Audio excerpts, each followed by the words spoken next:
people get a chance to catch up on Black Monday. So season 2, what's been the best part of the experience so far? Kind of watching it come out and see it all put together, and all the pieces that happen in post. We shoot it, and then we hand it over to the team, and have to show up sometimes and do some ADR. But there's a lot of effects that happen in the show, and seeing how it all comes together, and hearing all the music and getting all the tweaks and making it just right, and seeing the response. People have been really digging it, so that's always it always feels good. Definitely. How much did you know about the whole situation in 1987? Well, I knew about it. I was just graduated from college. It didn't affect me so much that I didn't have any money in the stock market, and I was already a starving student anyway, so it didn't really hit me personally that hard. But it was a very interesting time to be alive, and to see sort of the cyclical nature of this is really remarkable, and didn't think we would be back here so quickly. But I didn't think that in 2008 either. Right. So it's like it happens over and over again, it seems. Yeah, history has a way of repeating itself, especially with this. And thinking about Mo, I mean, that's definitely an interesting character. When did you really get a sense of who that guy was in terms of playing him? It's all a process. I think it's there's more and more pieces of Mo that get put together as the season goes on, and he's a bit of a Don Draper in some ways, that he's not who he seems to be often. So seeing all these scripts come out, I mean, we knew what the trajectory was from before the season started, and we understood that we were going to be trying to do something that was pretty unique, and do a whodunit basically in a comedy, in a sitcom, in a half-hour sitcom on cable, something that I had never really seen done before. So we knew it was kind of a high bar, but who Mo is something that continues to sort of grow over each episode sometimes. Yeah, it's cool that you can play with that. And also just thinking about it, like, you've had this really long run on Showtime and a great relationship with the network. And what's it been like for you to just have the ability to play these characters with all these different layers? Well, it's a lot of fun. I mean, Showtime's been a great home for me, and really been a great place to reach out and sort of stretch out and do these shows that are not conventional, about subject matter that's not conventional, about things that are kind of off to the side, and find new and fresh ways to explore that stuff and to do hot takes on stuff. It's really cool. And in this show in particular, the period nature of it, and as we talk about the sort of cyclical nature of what happens, not just with the stock market, but the sort of cultural references and the political references, and the sex dynamics on the show, definitely, and the gender dynamics on the show. All of that stuff is fun to play with, and the writers are kind of fond of saying, it's great to see how far we haven't come in a lot of these instances. So it's great to have a platform to really explore all of those things. Yeah, you kind of see people for who they are, and some people just don't change. And I think the same can be applied for House of Lies when you think about those characters. So my wife and I just ripped through that in like 3 weeks, and loved watching it. So what was the most interesting part of that experience for you? The people. I mean, it was a great conceit, and I love the way that we shot it, and breaking the fourth wall, and having just taking time outs to explain very specifically what business consulting is and what it is that they do, because it's such so many people even that have business consultants are like, I don't really know what you do. Right. So you have the ability to take that sort of stylistic chance with how to explore that world, but also just the people that I got, Josh and Kristen and Ben and Glenn and Dawn, and just everybody that we got to play with, and Donis. It was just a great experience. And behind the scenes too, Matthew Carnahan, who created the show, and all of our writers in the writers' room. It was just a real cool experience, soup to nuts. Yeah, the stuff with the fourth wall, like, that was pretty early, because now we see it, with Fleabag, or we saw it with House of Cards. Like, you guys were definitely one of the first to kind of play around with that. I'm just gonna say the first. Why not? Let's give me the credit, Don. Come on. Yeah, just take it.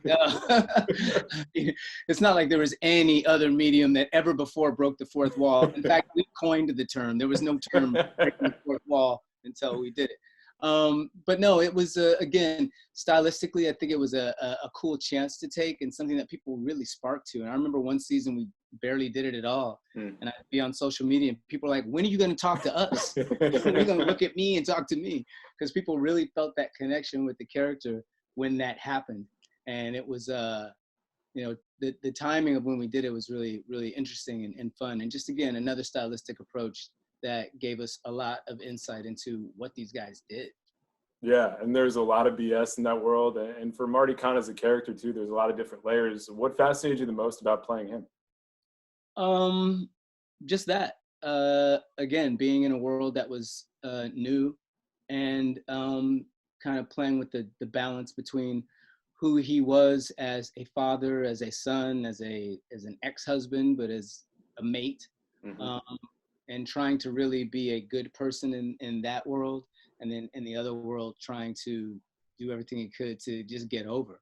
And that's what's cool about playing the side of Mo, because he doesn't have any of that grounding stuff. He doesn't have anything to like sort of anchor him. So he's all id, and he just goes with whatever he wants to go with. And it's completely unhinged, and it's a very different kind of a show, I think. This is a straight up, you know, balls out comedy all the way, 1,000 jokes a minute, and really pushing close to something like farce in a lot of scenes and a lot of situations. So it's a real fun exploration in a character, and all the characters, not just my character, Andrew Reynolds' character, and Dawn and Paul. Everyone's, you know, at the outer limits of their personalities on this show, and it's completely unhinged, and it's a lot of fun. Yeah, I think it's cool that you've explored all these different worlds. Like even with Miles Davis, like that's a totally different world that you pop into. Like what grounded him? Like what was the entry point for trying to play that role? From a performance point of view, you know, just really the research and really approaching that as a musician first, and really attempting to do something, you know, successfully or not, that was more experiential about the guy than trying to do some sort of a biopic that really made sure that we checked off all the marks and highs and lows that those usually do. Really trying to create a piece that felt like Miles, you know, trying to have something that was more akin to a free form of music than it was to the rules of how to, you know, tell a story vis-a-vis a biopic. So you've been doing this thing for a while. Why don't you take me back to the start? You're doing your thing in the 80s. Like, what were the initial goals for you? Like, who are the people you were looking at? What did you want to do with all this? I just wanted to play. I mean, I really, you know, I came from a theater background. I was doing a lot of theater in high school, and I had a great teacher, Kathy Davis, who introduced me to, you know, the method and Stanislavski and Uta Hagen, and really taught us what it was, that it wasn't just about, you know, sunglasses and trying to be a star and get girls. It was really, although I wanted all that too, it was really about trying to get in touch with some stuff and get in touch often with some uncomfortable stuff, and really trying to understand what made these characters tick and what these relationships they were about, you know, and what were their motivations and what they were going after and what were their goals, and just a lot of ways that, you know, when I was at home watching Three's Company, I wasn't thinking about that. I was just cracking up at the show, or, you know, watching my acting heroes, and I wasn't thinking about what they were actually working with. So in high school, I really sort of got hip to that. And then I went to California Institute of the Arts, which was a very conservatory setting, and did a lot more theater and very intensive program. And then graduated from there, and just, you know, I kind of moved to LA. I started working in the business. I got my first job when I was a junior at CalArt. But when I moved into the town, I couldn't really wrap my mind around just sitting around waiting for a gig. So I would leave during pilot season, much to the chagrin of my agent, and go work, you know? So if I'd been offered something to do at a theater, at the Guthrie or the Goodman, you know, in New York, at the Public, I would go do it.